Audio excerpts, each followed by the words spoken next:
Singapura mengekalkan ramalan pertumbuhan ekonominya bagi tahun ini pada 0.5 hingga 2,5%. Menurut Kementerian Perdagangan dan Perusahaan MTI, pertumbuhan ekonomi dijangka berada di sekitar titik pertengahan julat tersebut. Keputusan itu dibuat sedang ekonomi negara tumbuh 0.4% pada suku pertama tahun ini, iaitu lebih rendah berbanding pertumbuhan 2.1% pada suku sebelumnya. Pertumbuhan dalam suku pertama tahun ini terjejas akibat penguncupan dalam sektor penghilangan, perdagangan borong serta kewangan dan insurans.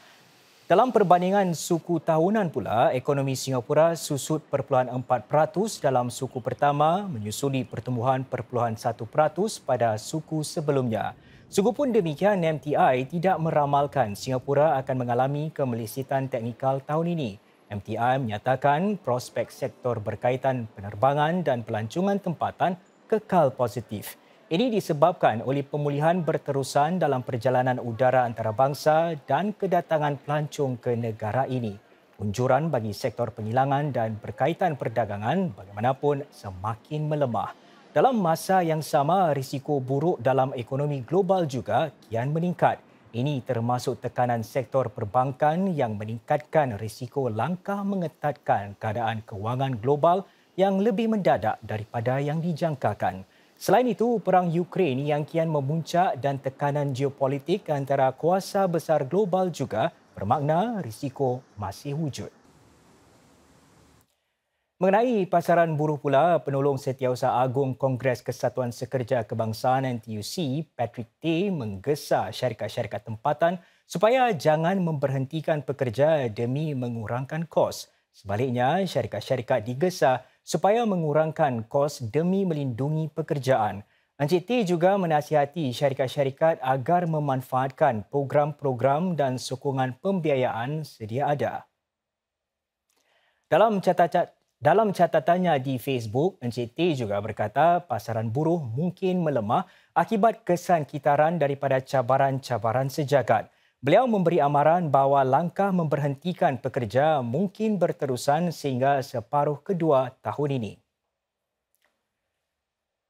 Peta hala tuju tenaga kerja menunjukkan sekitar 4 daripada setiap 10 pekerjaan dalam sektor khidmat makanan Singapura berisiko tidak diperlukan lagi.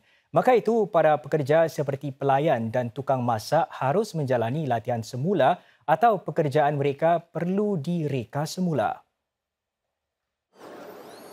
Pasta ini boleh siap dimasak dalam 45 saat sahaja. Sentuhan manusia tidak diperlukan hinggalah fasa terakhir iaitu untuk menghidangkan makanan. Mesin ini boleh memasak 90 pinggan pasta setiap jam. Sebilangan perniagaan menyatakan ini mungkin satu kenyataan pada masa depan, memasak pasta tanpa memerlukan tukang masak maupun pembantu dapur. What we are trying to achieve is to ease up the cooking process. So if you are talking about upskilling, I believe more time and energy can be upskilling them into handling other areas. Bringing to more customer service or maybe HR management or inventory planning. Penggunaan robot untuk melayan para pelanggan misalnya boleh menyebabkan kaki tangan perkhidmatan berisiko kehilangan pekerjaan. Maka itu mereka perlu menjalani latihan semula dalam bidang-bidang seperti kepuasan pelanggan dan peningkatan perkhidmatan. Dalam usaha membantu industri itu menyesuaikan diri kepada beberapa garis panduan, satu peta hala tuju peralihan pekerjaan telah membentangkan rancangan untuk para pekerja meningkatkan kemahiran masing-masing dan memainkan peranan baru. Ini seperti para pakar kemampanan dan pereka restoran. For the workers, it is more critical now than ever to adapt to the speed of changes and to keep on improving their skills and knowledge. Workers who take charge of their own career and professional development by constantly acquiring new skills are the ones who will stay relevant and highly employable. Syarikat-syarikat yang mahu mereka semula pekerjaan boleh mendapatkan sokongan pembiayaan sehingga 70%. Skim subsidi gaji 90% juga akan disediakan bagi syarikat-syarikat yang meningkatkan semula kemahiran para pekerja sedia ada untuk peranan-peranan baru. Timbalan Perdana Menteri Lawrence Wong berkata Asia sudah ada keupayaan untuk mengemudi dalam pelbagai cabaran yang dihadapi. Di Forum Menyikir Tahunan bagi Masa Depan Asia, DPM Wong menambah pendekatan berbilang hala rantau itu memberi agensi setiap negara membentuk pembangunan sekitar cabaran-cabaran tersebut. Ini meskipun dunia kini sedang berdepan dengan persaingan kuasa besar, perlindungan ekonomi dan perubahan iklim. DPM Lawrence Wong menyifatkan Selat Taiwan sebagai titik paling bahaya di rantau ini. Ia berpotensi mengheret Asia ke dalam konfrontasi Amerika Syarikat dengan China. DPM Wong menambah, ASEAN memberikan respons dengan meningkatkan kerjasama dalam bidang pertahanan dan keselamatan. Para pemimpin juga bukan saja kerap bertemu dengan negara-negara anggota ASEAN tetapi juga kuasa besar dunia di luar rantau itu seperti Amerika, China, Jepun dan India.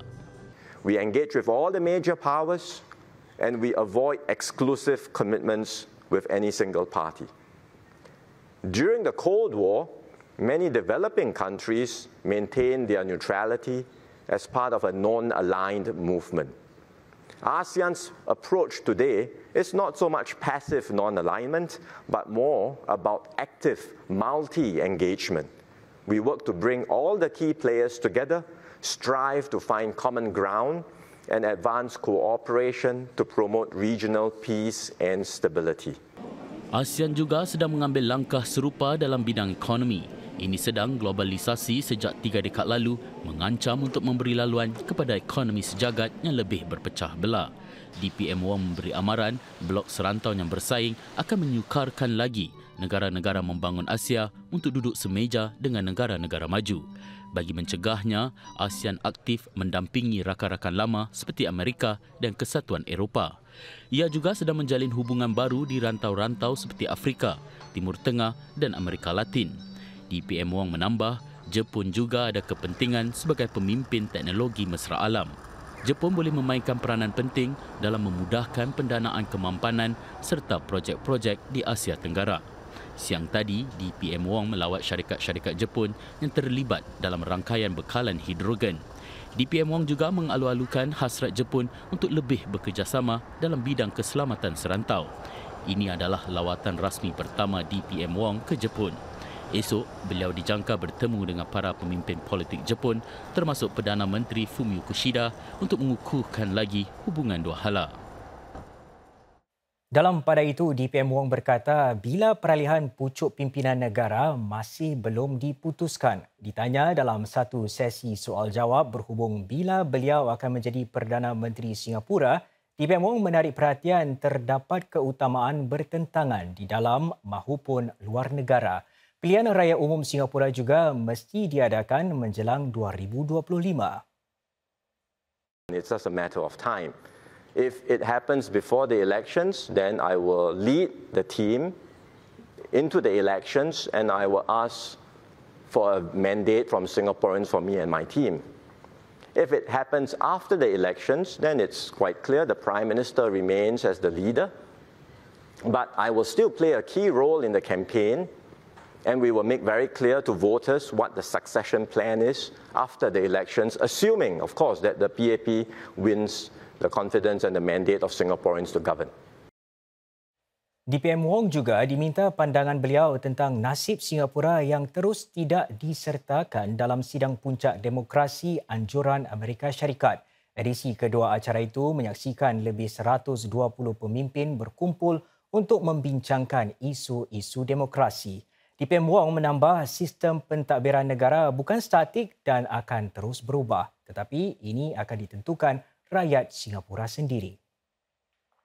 We are comfortable with who we are and we really do not need external parties or external events to validate our status.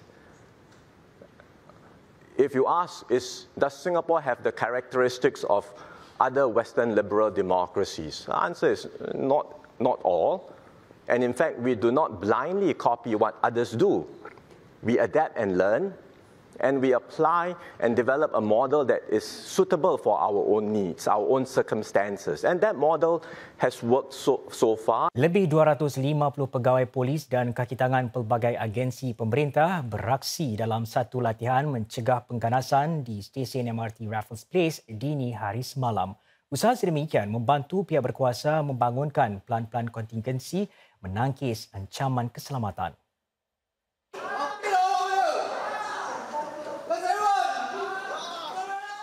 Senario ini menunjukkan simulasi serangan ke atas para penumpang MRT. Para pegawai berjaya menumpaskan 3 orang yang menyerang dan menyelamatkan para mangsa.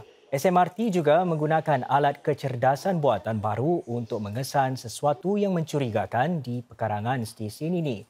Satu lagi senario melibatkan bagasi terbiar yang ditangani para pegawai dengan selamat. Yang berkuasa menyatakan ini akan meningkatkan kesediaan krisis semasa satu ancaman pengganas terhadap rangkaian pengangkutan awam.